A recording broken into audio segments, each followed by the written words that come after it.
இன்னைக்கு இந்த டிராமாவோட அடுத்த எபிசோடு தான் பார்க்க போறோம். அதுக்கு முன்னாடி இந்த வீடியோக்கு ஒரு லைக் போடுங்க, அதே நேரத்துல கமெண்ட் பண்ணுங்க, அப்புறம் ஹைப்புங்கிற ஒரு பட்டன் இருக்கும் அதையும் பிரஸ் பண்ணுங்க. அப்பதான் நம்ம வீடியோ நிறைய பேருக்கு ரெக்கமெண்ட் ஆகும். So welcome back to series Tamil. உடனே நம்ம தலைவி வெளியே போயிடுறா. அவ போன உடனே நம்ம தலைவன் அவங்க ரெண்டு பேரையும் பார்த்து எதுக்காக வந்திருக்கீங்கன்னு கேட்க, அப்ப ஜினு இருக்கால, எங்க அம்மாவோடலாம் சேஷா கூட போட்டி போட முடியாது, அதனால அந்த புறத்தோட அதிகாரத்தை அவங்க சேஷா கிட்டே கொடுத்துட்டாங்க. இனிமே அவங்க நிம்மதியா இருக்கணும் தான் நாங்களும் ஆசைப்படுறோம். சோ நீ கவலைப்பட வேணாம் அப்படிங்கிற மாதிரி சொல்ல, அதுக்கு நம்ம ஹீரோ வந்து, தம்பி அன்னைக்கு நடந்த ஃபங்க்ஷன்ல உன் அம்மா தான் சேஷாவை பிளான் பண்ணி மாட்டி விட பார்த்தாங்க. ஆனா சேஷா யாரு, வேற லெவலாச்சே, அதான் பிளான் பண்ணி அவங்கள காலி பண்ணிட்டா. ஆனா சேஷாவை மாட்டி விட பார்த்தது உன்னோட அம்மா தானே. அப்பாவுக்கு தெரிஞ்சா உன் அம்மாவோட நிலைமை என்ன ஆகும்னு யோசிச்சு பாத்தியா? இப்ப அப்பா அவங்கள ஹவுஸ் அரெஸ்ட் மட்டும் தான் பண்ணிருக்காரு, ஆனா உண்மை தெரிஞ்சா தண்டனை இன்னும் மோசமா இருக்கும் அப்படிங்கிற மாதிரி நம்ம ஹீரோ சொல்ல, உடனே ஜின்னு வந்து, அப்படின்னா நீ எதுக்கு இந்த விஷயத்த அப்பா கிட்ட சொல்லல அப்படிங்கிற மாதிரி கேட்க, நான் எதுக்கிட்ட சொல்லணும், அதோட சேஷா தான் இந்த விஷயத்த சொல்ல வேணான்னு சொன்னான், நாமளே இதை டீல் பண்ணிக்கலாம்னு சொல்லிட்டா. அதோட ஏற்கனவே அரண்மனையோட சண்டையால தான் ரெண்டு பேரும் செத்து போயிருக்காங்க, இனிமே யாரும் சாக வேண்டாம் அவ உன்னோட அம்மாவும் மன்னிச்சு விட்டுட்டா. சோ நீங்க ரெண்டு பேரும் புத்திசாலிங்க தானே. உங்க அம்மா அதிகாரத்தை இழந்தது ஒரு வகையில உங்களுக்கு நல்லதுதான். ஏன்னா பவருங்கிறது ஒரு போதை, அந்த போதையால அவங்க கண்டிப்பா வருங்காலத்துல பெரிய பிரச்சனையை கொண்டு வருவாங்க. ஆனா சேஷா உன்னோட அம்மாவை காப்பாத்திருக்கா. சேஷா பண்ண இந்த உதவியை நீங்க எப்பவுமே மறக்க கூடாது அப்படிங்கிற மாதிரி நம்ம ஹீரோ சொல்ல, அவங்களும் சரின்னு சொல்லிட்டு அங்க இருந்து கிளம்பிடுறாங்க.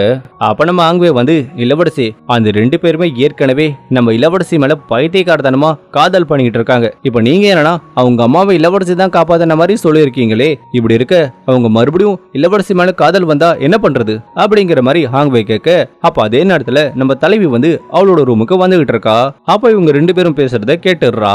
அப்ப நம்ம தலைவன் என்ன சொல்றானா, டே ஹாங்வே உனக்கு ஒண்ணு புரியல, ஒருவேளை நாளைக்கு நான் இறந்துட்டா நம்ம ஹீரோயினி தனியா கஷ்டப்படக்கூடாதுல, அவளுக்கு சப்போர்ட்டா இவங்க இருக்கணும் தான் நான் அப்படி பண்ணேன். ஏன் தலைவா எப்ப பாரு இப்படியே பேசுறீங்க, உங்களுக்கு எதுவும் ஆகாது. டேய் என் உடம்பு எப்படி இருக்குன்னு எனக்கு தெரியாதா, நான் எப்ப வேணாலும் செத்து போயிருவேன். ஆனா அவளை விட்டுட்டு போக தான் எனக்கு மனசு வரல. நான் அவளை பார்க்கும் போது சந்தோஷமா இருந்தாலும் இன்னொரு பக்கம் எனக்கு கவலையா இருக்குல்ல. சோ நான் சாகிறதுக்குள்ள அவளுக்கு என்ன தேவை அதை நான் செஞ்சுட்டு தான் போவேன் அப்படிங்கிற மாதிரி நம்ம தலைவன் சொல்ல, கட் பண்ண நம்ம சேஷா இருக்கால, அவ வந்து ஒரு பூவை வளர்ப்பால, அந்த பூவால செஞ்ச சூப்பை வந்து நம்ம ஹீரோக்கு போய் கொடுக்க சொல்றா. நம்ம ஷென்ஷாவும் அதை நம்ம ஹாங்வே கிட்ட கொடுக்க, நம்ம ஹாங்வே எடுத்துட்டு போய் நம்ம ஹீரோ கிட்ட கொடுக்கறான். நம்ம ஹீரோ அதை குடிச்சிட்டு, டே ஹாங்வே எப்பவுமே நம்ம டாக்டர் கொடுக்கற மூலிகை சூப் இருக்குல்ல, அந்த சூப்ல ஒரு மருந்து தானே மிக்ஸ் பண்ணி கொடுப்பாரு. அப்பெல்லாம் நான் அதை குடிக்கும் போது கொஞ்சம் காரமா இருக்கிற மாதிரி தோணும். ஆனா இப்ப நான் குடிக்கிற இந்த சூப் இருக்குல்ல, அதை குடிச்சதும் நான் ரொம்ப நிம்மதியா ஃபீல் பண்றேன். அந்த சூப்ல ஏதாவது சேஞ்ச் பண்ணீங்களா அப்படிங்கிற மாதிரி நம்ம தலைவன் கேட்க, அதுக்கு நம்ம ஆங்வே வந்து, அப்படிலாம் பண்ணலையே, எப்பவும் பண்ற மாதிரி தான் பண்ணாரு அப்படிங்கிற மாதிரி சொல்ல, மறுபடியும் நம்ம தலைவன் அந்த சூப்பை குடிச்சு பாக்குறான். அப்ப அந்த பூந்தொட்டியா பாக்குறான், அதுல இருந்த பூவை காணும். சோ அப்பதான் நம்ம தலைவனுக்கு தெரிய வருது அதை பண்ணது நம்ம சேஷானு. கட் பண்ணா நம்ம தலைவியை காட்ட, அப்ப நம்ம தலைவன் வந்து அவ சாப்பிடுறதுக்கு சூப்பு கொண்டு வந்து கொடுக்கறான். அது அவனே ஊட்டி விடுற மாதிரி சொல்ல, ஆனா நம்ம தலைவி வேணான்னு சொல்றா. அப்ப நம்ம தலைவன், இப்பதான் எனக்காக ரெடி பண்ண அந்த மூலிகை சூப்பை நான் குடிச்சேன். வழக்கமா மூலிகை சூப்பு நான் குடிக்கும் போது வயிற்றுக்குள்ள ஏதோ எரியற மாதிரி இருக்கும், ஆனா இன்னைக்கு நான் குடிச்ச மூலிகை சூப்பு இருக்குல்ல, அதை குடிச்சதும் நான் ரொம்ப நிம்மதியா ஃபீல் பண்றேன் அப்படின்னு சொல்லிட்டு அந்த சூப்பை வந்து அவளுக்கு ஊட்டி விடுறான். நம்ம தலைவியும் அதை குடிக்கிறா. அப்ப நம்ம சேஷா வந்து நம்ம ஹீரோவை வெச்சக்கன்னு வாங்காம பாத்துக்கிட்டு இருக்கா. அதை நம்ம ஹீரோ நோட் பண்ணிடுறான். உடனே நம்ம ஹீரோ சேஷாவை பார்த்து, நீ என்ன இப்படியே பாத்துக்கிட்டே இருந்தனா நான் இப்பவே செத்து போயிருவேன், ஏன்னா உன்னோட பார்வை எனக்கு கொள்ளுது அப்படின்னு சொல்லிட்டு அவளோட உதட்ட வந்து துடைக்கிறதுக்காக கட்சிப்பை எடுத்து துடைக்கிறான். உடனே அதை துடைக்கிற சாக்குல நம்ம ஹீரோ தான் ரொமான்ஸ் டயலாக் எல்லாம் பேசியிருக்காள, அதனால கிஸ் பண்ணலான்னு வரும்போது நம்ம தலைவி உஷாராயிடுறா. டக்குன்னு நவுந்து போயிடுறா. தலைவனுக்கு பயங்கரமா பல்ப் ஆயிடுது. என்னமா நீ என்ன சைட் அடிக்கிட்ட, ஓ உனக்கு என்ன பிடிச்சு போச்சா அப்படிங்கிற மாதிரி நம்ம ஹீரோ கேட்க, அதுக்கு நம்ம சேஷா வந்து, நம்ம ரெண்டு பேரும் புருஷன் பொண்டாட்டி, அதனால உன்னை நான் பாக்குறதுல ஒன்னும் தப்பு இல்ல, அதோட வாழ்க்கைங்கிறது ஒரு படகு, நம்ம ரெண்டு பேரும் சேர்ந்துதான் அது ஓட்டி ஆகணும் அப்படிங்கிற மாதிரி நம்ம சேஷா சொல்ல, அதுக்கு நம்ம ஹீரோ வந்து, எனக்கு இந்த படகு ஓட்டுறதெல்லாம் சுத்தமா பிடிக்காது, அதுக்கு பதிலா இந்த பெட்டுல நாம 2 பேரும் ஒண்ணு சேர்ந்து கசமோசா பண்ணலாமா அப்படிங்கிற மாதிரி நம்ம ஹீரோ சொல்ல, யோ உனக்கு வெக்கமா இல்லையா, இப்படிதான் ஓப்பனா பேசுவியா அப்படின்னு சொல்லி ஒரு பெல்ல காட்டுறா. நம்ம ஹீரோக்கு ஒண்ணுமே புரியல. உடனே ஒரு கயிறை கட்டி அந்த பெல்ல நடுவுல தொங்க விட, இனிமே நீ என்ன தாண்டி வர பார்த்தன்னு வச்சுக்கோயேன், இந்த பெல்லு அசைஞ்சிரும், அப்புறம் நீ வந்த விஷயம் எனக்கு தெரிஞ்சிரும், அதுக்கப்புறம் நீ மாட்டிப்ப, அதனால உன் இடத்துல நீ படு, என் இடத்துல நான் படுக்கிறேன் அப்படிங்கிற மாதிரி நம்ம சேஷியா சொல்ல, நம்ம தலைவனால எதுவும் பண்ண முடியல. மூடிக்கிட்டு அவனோட பெட்ல படுத்துக்கிறான். இப்ப நைட் ஆனதும் நம்ம தலைவி தூங்கிட்டலான்னு பார்க்க, அப்பா அவ நல்லா தூங்கிக்கிட்டு இருக்கா. உடனே அவளை தொடலான்னு போகும்போது நம்ம தலைவி முழிச்சுக்கிறா. இங்க பாருங்க, நமக்குள்ள ஒரு அக்ரிமெண்ட் இருக்கு, அதை மீற பார்க்காதீங்க. இல்லம்மா, இந்த பெல்லு ஒர்க் ஆகுதான்னு செக் பண்ண பார்த்தேன், நீங்க எதை செக் பண்ண வந்தீங்கன்னு எனக்கு தெரியும், மூடிக்கிட்டு உங்க இடத்துல போய் படுங்க அப்படிங்கிற மாதிரி நம்ம சேஷியா சொல்ல, வேற வழி இல்லாம தலைவன் அவனோட இடத்துல போய் கமுக்கமா படுத்துக்கிறான். அப்ப சடனா இடி இருக்கிற மாதிரி சத்தம் கேட்க, உடனே அதை யூஸ் பண்ணி நம்ம தலைவியை கட்டி பிடிச்சுக்கிறான்.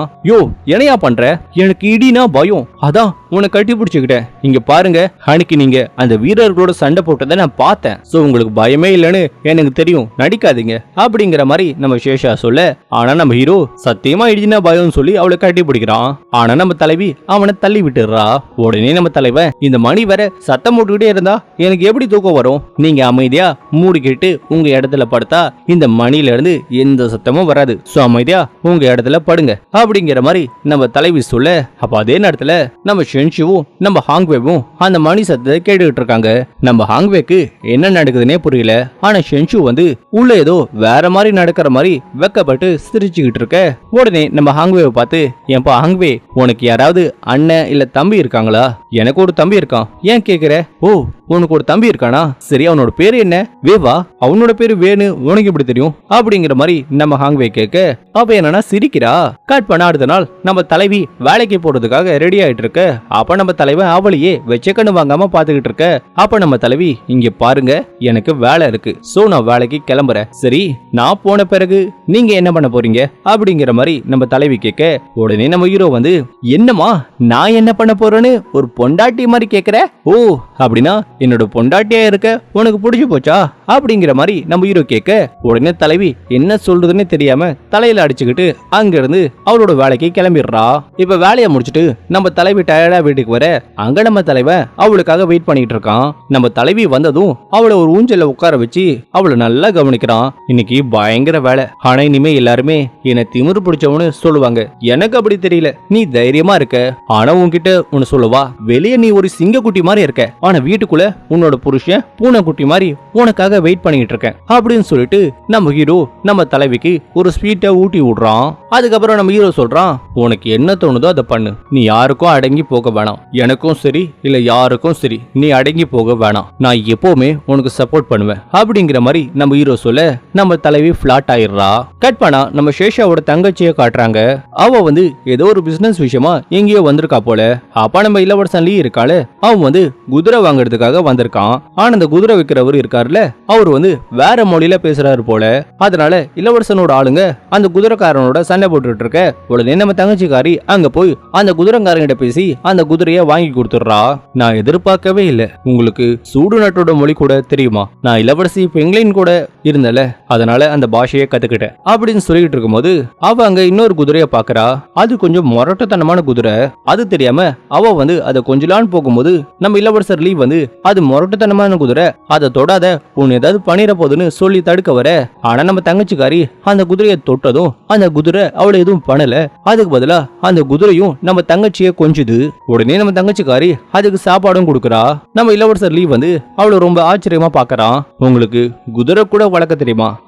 எனக்கு வளர்க்க தெரியும், அதோட குதிரை ஓட்டுறதுன்னா எனக்கு ரொம்ப பிடிக்கும் அப்படின்னு சொல்லிட்டு இருக்கும் போது, இளவரசி நம்மள பார்க்க வந்தவங்க வந்துட்டாங்க, கிளம்பலாமா? இளவரசி எனக்கு வேலை இருக்கு, நான் கிளம்புறேன் அப்படின்னு சொல்லிட்டு அவ கிளம்ப பார்க்க, அப்ப நம்ம லீ வந்து, நான் கேக்குறேன்னு தப்பா எடுத்துக்காதீங்க, உங்களுக்கு குதிரை வளர்க்கறதுல நிறைய அனுபவம் இருக்குன்னு இப்பதான் தெரியுது, என்னோட வீரர்களுக்கு பெருசா குதிரை வளர்க்கறதுல அனுபவம் இல்ல, நீங்க வந்து அவங்களுக்கு கத்து கொடுக்க முடியுமா? கண்டிப்பா இளவரசி, நீங்க எப்ப வேணாலும் என்ன கூப்பிடுங்க அப்படின்னு சொல்லிட்டு அவ அங்க இருந்து கிளம்பிடுறா. இப்ப நம்ம ராஜமாதாவுக்கு நம்ம லீ கூட நம்ம தங்கச்சிக்காரி க்ளோஸா இருக்கிற விஷயம் தெரிய வர, உடனே அவங்க நம்ம தங்கச்சிக்காரியை கூப்பிட்டு நம்ம லீய அவளுக்கு கல்யாணம் பண்ணி வைக்கலாமான்னு கேட்க, ஆனா அவ வேணாம் வேணான்னு சொல்றா. ஏன்னா நம்ம நிங்கன் வந்து அவளை காதலிச்சு ஏமாத்திட்டால, அதுல இருந்து அவளுக்கு கல்யாணம் பண்ணிக்கவே விருப்பம் இல்ல. அதனால அவ யாரையும் கல்யாணம் பண்ணிக்க மாட்டேங்கிற மாதிரி சொல்ல. ஆனா ராஜமாதா வந்து இங்க பாருமா, ஒரு பொண்ணா போறதா கல்யாணம் பண்ணிக்கணும், அதுதான் ரொம்ப முக்கியம். நீ கண்டிப்பா கல்யாணம் பண்ணிக்கணும். இந்த மாதிரிலாம் பேசக்கூடாது, புரியுதா? சரி பாட்டிமா, நான் கல்யாணம் பண்ணிக்கிறேன். ஆனா எனக்கு பிடிச்ச ஒருத்தரை தான் நான் கல்யாணம் பண்ணிப்பேன். இப்ப நான் யாரையும் லவ் பண்ணல. இளவரசரை நான் இன்னைக்கு பார்த்ததேனோ உண்மைதான். அவருக்கு ஒரு உதவி பண்ணதான் நான் போனேன். மத்தபடி எங்க 2 பேருக்குள்ள எதுவும் இல்ல அப்படிங்கிற மாதிரி அவ சொல்ல. கட் பண்ண நம்ம பூவை காட்ட. அவ குளிக்கிறதுக்காக அவளோட பாத்ரூமுக்கு வர. அப்ப யாரோ அங்க இருக்கிறத நோட் பண்ணிடுறா. உடனே அவனை வெளியே வர சொல்ல பார்த்தா நம்ம கமிஷனர் தான் வந்திருக்கான் போல. யோ கமிஷனரே, இங்க நீ என்னையா பண்ற? நான் குளிக்கிறத எட்டி பார்க்கலான்னு வந்தியா? இல்ல இல்ல, அந்த மாதிரிலாம் நான் பண்ண மாட்டேன். அப்புறம் எதுக்காக இங்க வந்த? உங்ககிட்ட பேசலான்னு வந்தேன். பேசுறதுக்கு பாத்ரூம் தான் வருவியா? அதோட நான் குளிக்கிறத நைஸா பார்க்கலான்னு வந்த பொறுக்கி பையன் தானே நீ அப்படிங்கிற மாதிரி அவ சொல்ல. என்னது பொறுக்கி பையனா? நான் பொறுக்கியா? அப்ப நீ பண்ணதை மறந்துட்டியா? நான் என்ன பண்ணேன்? ஓ, உனக்கு ஞாபகப்படுத்தணுமா? நீ அப்பெல்லாம் என் பின்னாடி சுத்துவல. அப்பெல்லாம் அடிக்கடி நான் குளிக்கும் போது என் ரூம்குள்ள நீ வருவியே. அப்ப அது பொறுக்கித்தனமா தெரியலையா? அப்ப நீ பண்ணது தப்பு இல்லனா நான் பண்ணதும் தப்பு இல்ல. அதோட இது வரைக்கும் நான் யாரையும் இந்த மாதிரி லவ் பண்ணதில்ல. அதோட லவ்னா என்னன்னு கூட எனக்கு தெரியாது. சோ எனக்கு பிடிச்சவங்கள நான் சந்தோஷப்படுத்தணும்னு நினைக்கிறேன். அதனாலதான் இந்த மாதிரி பண்றேன். நான் ஏதாவது தப்பு பண்ணிடுதா என்ன மன்னிச்சிரு. நல்ல விஷயத்த கத்துக்க சொன்னா கெட்ட விஷயங்களை கத்துக்கிற, அதுவும் உடனே கத்துக்கிற அப்படின்னு சொல்லிட்டு அவ அங்கிருந்து ஓடி போக